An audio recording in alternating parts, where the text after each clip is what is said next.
Hello friends, എല്ലാവർക്കും എൻ്റെ YouTube ചാനലിലേക്ക് സ്വാഗതം. ഇന്ന് പറയാൻ വേണ്ടി പോകുന്ന ടോപ്പിക് എന്ന് പറയുന്നത് വളരെ ലൈറ്റ് ആയിട്ടുള്ള ഒരു ഇൻട്രസ്റ്റിംഗ് ആയിട്ടുള്ള ടോപ്പിക്കാണ്. കഴിഞ്ഞ വീഡിയോയുടെ ബാക്കിയാണെന്ന് വേണമെങ്കിൽ പറയാം. കാരണം പൈ നെറ്റ്വർക്കിൻ്റെ അപ്ഡേറ്റുമായി ബന്ധപ്പെട്ട് ഞാൻ പറഞ്ഞിട്ടുണ്ടായിരുന്നു USD വരെ എൻ്റെ ഒരു കാഴ്ചപ്പാടിൽ പോകാൻ സാധ്യതയുണ്ട്. രണ്ട് കണ്ടീഷനാണ് ഞാൻ പറഞ്ഞിട്ടുള്ളത്. ഒന്ന്, ബൈനാൻസ് എക്സ്ചേഞ്ച് ലിസ്റ്റ് ചെയ്യണം. രണ്ടാമത്തെ കണ്ടീഷൻ എന്ന് പറയുന്നത് മാർക്കറ്റ്, അതായത് ക്രിപ്റ്റോ മാർക്കറ്റ് മൊത്തത്തിൽ ക്രാഷ് ആവാതെ സൈഡ് വൈസ് നിൽക്കുകയാണെങ്കിൽ ഈസി ആയിട്ട് USD മുകളിൽ പോകാൻ പൈ നെറ്റ്വർക്ക് സാധ്യത ഉണ്ട് എന്ന് എൻ്റെ കഴിഞ്ഞ വീഡിയോ പറഞ്ഞിട്ടുണ്ടായിരുന്നു. ഈ ഒരു സമയത്ത് പലരും ചോദിച്ചിട്ടുള്ള ഒരു ഡൗട്ടാണ്, അതായത് ബൈനാൻസ് എക്സ്ചേഞ്ച് ലിസ്റ്റ് ചെയ്യുമോ അല്ലെങ്കിൽ ഡീലിസ്റ്റ്, ഈ രണ്ട് കാര്യത്തിനെക്കുറിച്ച് എൻ്റെ ഒരു അഭിപ്രായം പറയുന്നതായിരിക്കും. ബൈനാൻസ് എക്സ്ചേഞ്ചിൻ്റെ ഹിസ്റ്ററി എടുത്ത് നോക്കിക്കഴിഞ്ഞാൽ, ഇപ്പോൾ ഒരു എക്സാമ്പിൾ വെച്ച് പറയുകയാണെങ്കിൽ FTX എക്സ്ചേഞ്ചിൻ്റെ ഓൺ ടോക്കൺ ആയിരുന്നു FTT ടോക്കൺ എന്ന് പറയുന്ന ബൈനാൻസ് എക്സ്ചേഞ്ചിൻ്റെ കയ്യിൽ ധാരാളം ഉണ്ടായിരുന്നു. പക്ഷേ FTX കൊളാപ്സ് ആയതിനു ശേഷം അവർ FTT ഡീലിസ്റ്റ് ചെയ്തില്ല. എന്നാൽ വസീറസ് എക്സ്ചേഞ്ചിൻ്റെ വസീറസ് ടോക്കൺ എന്ന് പറയുന്നത് ബൈനാൻസ് എക്സ്ചേഞ്ചിൻ്റെ കയ്യിൽ ധാരാളം ഉണ്ടായിരുന്നു. പക്ഷേ അവർക്ക് ഹാക്കിങ്ങുമായി ബന്ധപ്പെട്ട് വസീറസ് എക്സ്ചേഞ്ചിൻ്റെ ഭാഗത്ത് ഹാക്കുമായി ബന്ധപ്പെട്ട് കുറച്ച് പ്രശ്നമൊക്കെ വന്ന ടൈം വസീറസ് ടോക്കൺ എന്ന് പറയുന്നത് ബൈനാൻസ് എക്സ്ചേഞ്ച് ഡീലിസ്റ്റ് ചെയ്തു. ഇതാണ് അവരുടെ സ്ട്രാറ്റജി എന്ന് പറയുന്നത്. നമുക്ക് ആർക്കും പ്രെഡിക്റ്റ് ചെയ്യാൻ വേണ്ടി പറ്റില്ല അവർ ലിസ്റ്റ് ചെയ്യുമോ ഡീലിസ്റ്റ് ചെയ്യുമോ എന്ന്. എന്നാൽ മറ്റുള്ള എക്സ്ചേഞ്ച് നിങ്ങൾക്ക് കമ്പയർ ചെയ്യുമ്പോൾ അറിയാൻ വേണ്ടി പറ്റും. ഒരു എക്സ്ചേഞ്ചിൽ ലിസ്റ്റ് ചെയ്ത് കഴിഞ്ഞാൽ അടുത്ത മിക്കവാറും എക്സ്ചേഞ്ചിൽ ഒരാഴ്ച അല്ലെങ്കിൽ ഒരു മാസത്തിനകം തന്നെ ലിസ്റ്റ് ചെയ്യുന്നതായിരിക്കും. ഡീലിസ്റ്റ് ആണെങ്കിലും അങ്ങനെ തന്നെയാണ് മിക്ക എക്സ്ചേഞ്ച് വെച്ചിട്ട് കമ്പയർ ചെയ്യുമ്പോൾ. പക്ഷേ ബൈനാൻസിൻ്റെ കാര്യത്തിൽ നമുക്ക് പറയാൻ വേണ്ടി പറ്റില്ല.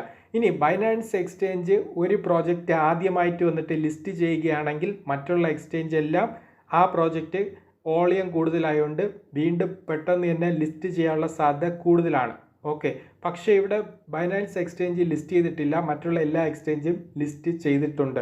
ഇനി മാർക്കറ്റ് ഡൗൺ ആവുന്ന ടൈം വേണമെങ്കിൽ ബൈനാൻസ് എക്സ്ചേഞ്ച് വേണമെങ്കിൽ വന്നിട്ട്, അതായത് ഇപ്പം നമ്മുടെ ബിറ്റ്കോയിൻ്റെ പ്രൈസ് ക്രാഷായി ഒരു 68,000 USD വരെ വന്നെന്ന് കരുതുക, പെട്ടെന്ന് തന്നെ ക്രാഷായി വന്നെന്ന് കരുതുക. അങ്ങനെയാണെങ്കിൽ ചിലപ്പം ബൈനാൻസ് എക്സ്ചേഞ്ച് വേണമെങ്കിൽ വന്നിട്ട് പൈ വേണമെങ്കിൽ വന്നിട്ട് അവർ വേണമെങ്കിൽ ലിസ്റ്റ് ചെയ്യാം.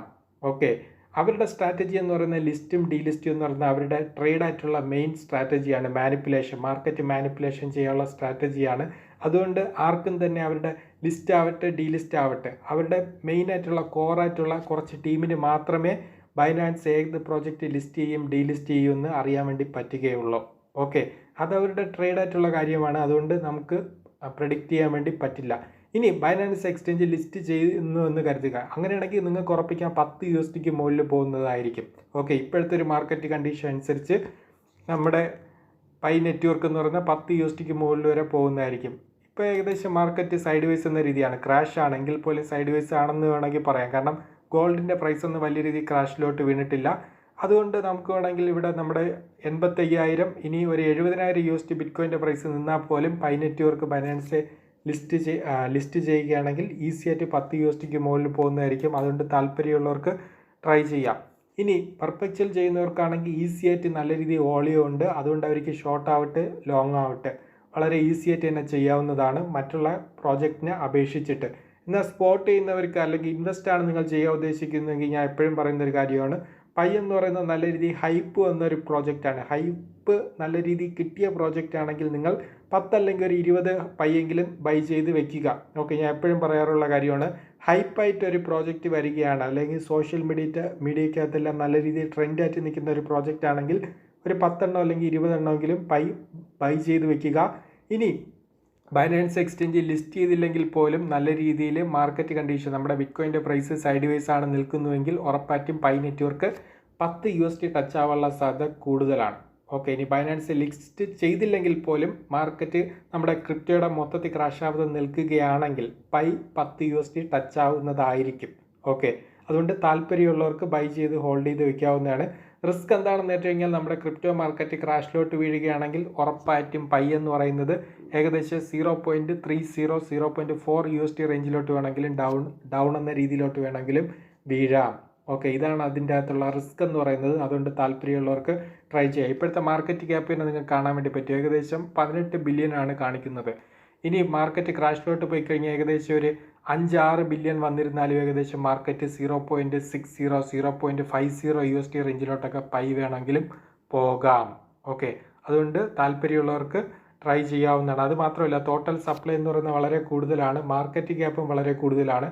അത് വെച്ചിട്ട് കമ്പയർ ചെയ്യുമ്പോഴത്തേക്ക് മാർക്കറ്റ് ക്രിപ്റ്റോയിൽ ക്രാഷ് ഉണ്ടായിക്കഴിഞ്ഞാൽ പൈയിൽ നല്ല രീതിയിൽ അഫക്റ്റ് ചെയ്യാൻ വേണ്ടിയിട്ടുള്ള സാധ്യത കൂടുതലാണ്. അതുകൊണ്ട് ബൈ ചെയ്തിട്ടുള്ളവരാണെങ്കിൽ വെയിറ്റ് ചെയ്യുക. 10 USD ആകുമ്പോൾ നിങ്ങൾക്ക് ഈസി ആയിട്ട് പ്രോഫിറ്റ് ബുക്ക് ചെയ്യാം.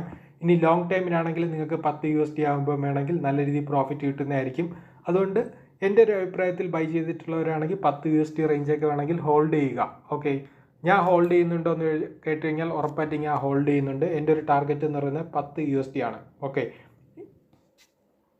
ഇനി മറ്റുള്ള പ്രോജക്റ്റ് നോക്കുകയാണെങ്കിൽ ലൈറ്റ് കോയിൻ്റെ ഭാഗത്ത് നിന്ന് നല്ലൊരു മൂവ് ഉണ്ടായിട്ടുണ്ട്. 110 നിന്ന് താഴോട്ട് വന്നിട്ട് 130 റേഞ്ചിലോട്ട് പോയിട്ടുണ്ട്. പക്ഷേ മറ്റുള്ള പ്രോജക്റ്റ് ഒന്നും തന്നെ വലിയ രീതിയിൽ മാറ്റമൊന്നും വന്നിട്ടില്ല. അതുകൊണ്ട് അതിനെക്കുറിച്ച് ഡീറ്റെയിൽസ് ആയിട്ട് ഈ ഒരു വീഡിയോ പറയുന്നില്ല. അതുകൊണ്ട് ബൈ ചെയ്യാൻ താല്പര്യമുള്ളവരാണെങ്കിൽ ബൈ ചെയ്യുക. പക്ഷേ അതിൻ്റെ അകത്തുള്ള റിസ്ക് ഞാൻ പറഞ്ഞിട്ടുണ്ട്. ക്രിപ്റ്റോ മാർക്കറ്റ് ക്രാഷ് ആവുകയാണെങ്കിൽ ഉറപ്പായിട്ടും 200-300% വരെ പൈ ഡൗണിലോട്ട് പോകാം. മറ്റുള്ള പ്രോജക്റ്റ് വീഴുന്നതിനേക്കാളും നല്ല രീതിയിൽ പൈ ഡൗണിലോട്ട് പോകുന്നതായിരിക്കും. അതുകൊണ്ട് സൂക്ഷിച്ച് മാത്രം ബൈ ചെയ്യുക. റിസ്ക് എടുക്കാൻ താല്പര്യമുള്ളവർ മാത്രം ബൈ ചെയ്യുക. ഓക്കെ, മറ്റുള്ള പ്രോജക്റ്റ് ആണെങ്കിൽ ആ റിസ്ക് ഒന്നും അത്ര വലിയ രീതിയിൽ പറയില്ല. എന്നാൽ പൈയുടെ അകത്ത് ബൈ ചെയ്യുന്നതിന് റിസ്ക് ഉണ്ടോ എന്ന് കേട്ട് കഴിഞ്ഞാൽ ഉറപ്പായിട്ട് റിസ്ക് ഉണ്ട്. കാരണം മാർക്കറ്റ് ക്രാഷ് ആവുകയാണെങ്കിൽ ഞാൻ മറ്റുള്ള പ്രോജക്റ്റ് 150% വരെ ഡൗണിലോട്ട് പോകുമെന്ന് പറഞ്ഞിട്ടുണ്ട്. പക്ഷേ മാർക്കറ്റ് ക്രാഷ് ആവുകയാണെങ്കിൽ, നമ്മുടെ ക്രിപ്റ്റോ മൊത്തത്തിൽ ക്രാഷിലോട്ട് പോവുകയാണെങ്കിൽ പൈ എന്ന് പറയുന്ന 300-400% വരെ ഡൗണിലോട്ട് വേണമെങ്കിൽ വീഴാം. ഓക്കെ, അതാണ് അതിൻ്റെ അകത്തുള്ള റിസ്ക് എന്ന് പറയുന്നത്. അത് പക്ഷേ നിങ്ങൾക്ക് കിട്ടുന്ന റിവാർഡ് എന്ന് പറയുന്നത്, എൻ്റെ ഒരു ടാർഗറ്റ് എന്ന് പറഞ്ഞാൽ 10 USD ആണ്. താല്പര്യമുള്ളവർക്ക് ട്രൈ ചെയ്യാം. $1 50 സെൻറ്റ് 60 സെൻറ്റ് ഉണ്ടായിരുന്ന ടൈമാണ് ഞാൻ പറഞ്ഞത്. 10 USD വരെ വേണമെങ്കിൽ മാർക്കറ്റിൽ പോകാം.